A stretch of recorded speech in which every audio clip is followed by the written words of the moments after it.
Well, Drive Car of the Year, Best Small SUV for 2023. And as you can see, we have 3 brand new finalists, mixing it up with last year's winner. Now, this is a very important category where brands are trying to squeeze as much into these cars as possible, both on a practicality sense and on an equipment level, to suit buyers of all ages and of all needs. Who takes the win? Well, let's find out. At Drive Car of the Year, we test all manner of vehicles across all vehicle categories to find the best of the best. The exhaustive testing process is completed by the Drive team's editorially independent automotive journalists both on-road and dynamically in a safe environment. As one of the most important categories, judges are tasked with evaluating the small SUV segment focused on value for money, driving character and refinement, as well as a spacious and tech-laden cabin. It's no small feat to do well in any one of these areas, so the best small SUV really needs to stand out against its competition. Our Drive Car of the Year Best Small SUV category judging process takes into account the entire range of a vehicle model rather than a sole variant in the lineup. While we might only have a single model variant on test with us, we delve into the spec sheets to evaluate the entire range. Well, running through the finalists here of Drive Car of the Year Best Small SUV, I'm joined by Tom, who is lead judge in this category. Tommy, this is last year's winner, the Skoda Kamiq. Still an awful lot to like. It's still a great competitor in terms of its drivetrain refinement, but it really does put the small in small SUV, especially in comparison to these cars behind me. Even from the humble 85 TSI specification we've got on test, the Skoda Kamiq is a strong contender in this small SUV segment thanks to its supple ride quality, smooth powertrain, and relatively frugal fuel use. In this lens, the Kamiq is a known quantity. The cabin has a slew of soft-touch materials to make the space feel premium, while judges were also impressed with the fit and finish of its trim pieces. Even though it's no longer the latest and greatest in its segment, there's still a lot to like about the Skoda Kamiq. Well, next contender and the first of our 3 all-new finalists for this category is the new Nissan Qashqai. Now, Tommy, where the Skoda was a small, Qashqai's a big, small SUV. This is a big, small SUV. You jump in the rear seat, you've got a lot of space for your passengers back there, but with that jump in space, also comes a jump in price. We've had to wait quite a few years to see a new Nissan Qashqai model, but it turns out the wait was worth it. With the doubling down of the Qashqai's renowned spaciousness, the 2023 iteration brings in a new infotainment system, an efficient and turbocharged powertrain, plus fresh new looks to the small SUV staple.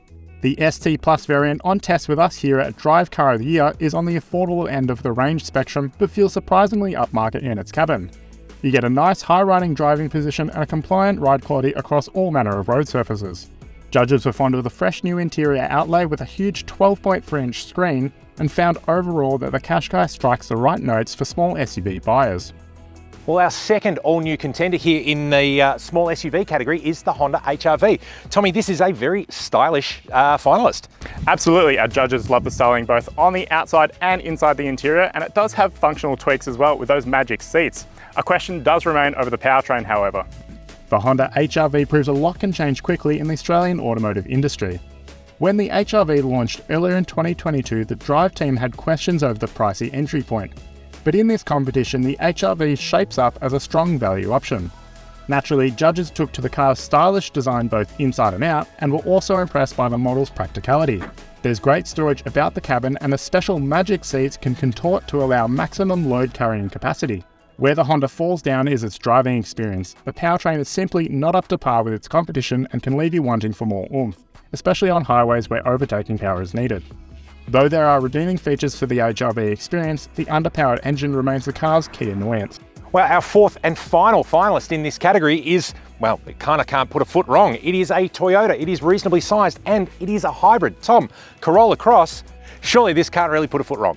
No, and that's also a little bit of its problem. It is expensive as well, especially in relation to its competitors. Offering a choice of powertrains, including the hybrid GXL variant we have here at Drive Car of the Year, the new Toyota Corolla Cross is an impressive bit of kit and a worthy newcomer to the small SUV segment. Judges were impressed by the outputs from its hybrid powertrain, though it did tend to be a noisy operator on the go.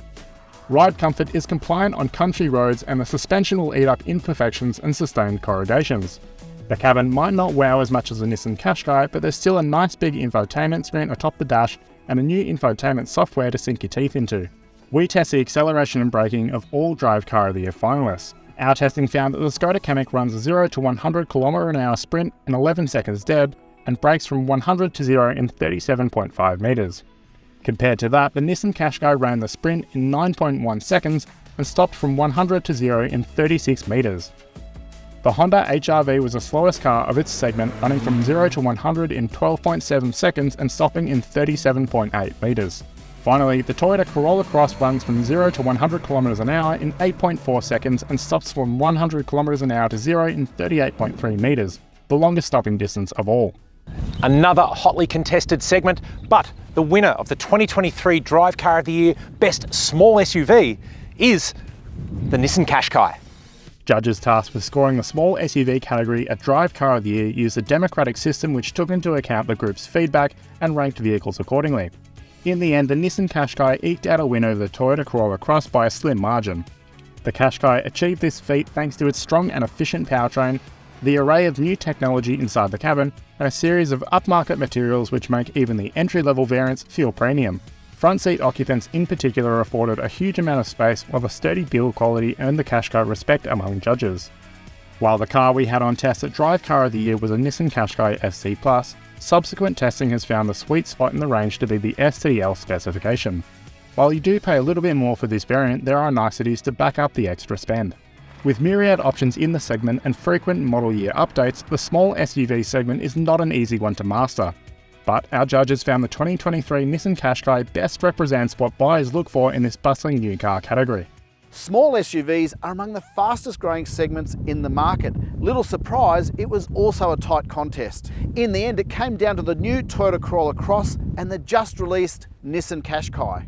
Judges were evenly split on these two cars, with half favouring the Nissan and the other half favouring the Toyota. In the end, it came down to a handful of points and the Nissan got the gong. It seems reasonably priced. It can get a little bit expensive, but I think towards the lower and middle end of the specification ranges is where the sweet spot is. I do like the amount of size. It seems a little bit bigger than the other SUVs in that category. It seems well packaged, and the interior overall has some nice touches in terms of comfort, practicality and technology. For me personally, I can't get past the amount of space that's on offer inside that Nissan Qashqai, and also that brand new interior with a nice new display. It all looks really nice and presentable, especially in this really hotly contested segment. Well, inside the new Nissan Qashqai, obviously you have a brand new interior to go with a brand new car. It's very ergonomically laid out, the fit and finish is nice, you've got great storage options as well as good connectivity options. But if you want to stand out, take a look at that screen. It's enormous. You've got a really, really rich media interface here that of course has support for Apple CarPlay and Android Auto, but its native functions are represented really, really well, and it is a standout of this new car. Passenger comfort is pretty good too. I've got great headroom back here, and even I at 6'3" have decent enough leg and toe room. The seats, even cloth in this grade, are still very comfortable, and for passenger comfort you've got air vents, a USB A and C port, plus a central armrest with cup holders. Now, we said earlier that the Qashqai is a big small SUV, and that's probably the most apparent in the boot. You've got a 429 litre boot in this grade that expands to over 1,500 litres when you fold the seats down. Now, we've taken the parcel shelf out of here just to show you the room, but it is a pretty well functioning load area, because under the floor you've got a spare tyre plus all your tools, and there are even a couple of little cavities there to keep your things out of the way. Let's go for a drive. So the new Qashqai is running a 1.3 litre 4-cylinder turbocharged petrol engine, and it gives it enough zip but certainly more cruising economy. This car is capable of doing 6 litres per 100 kilometres, and remember, it's not a hybrid.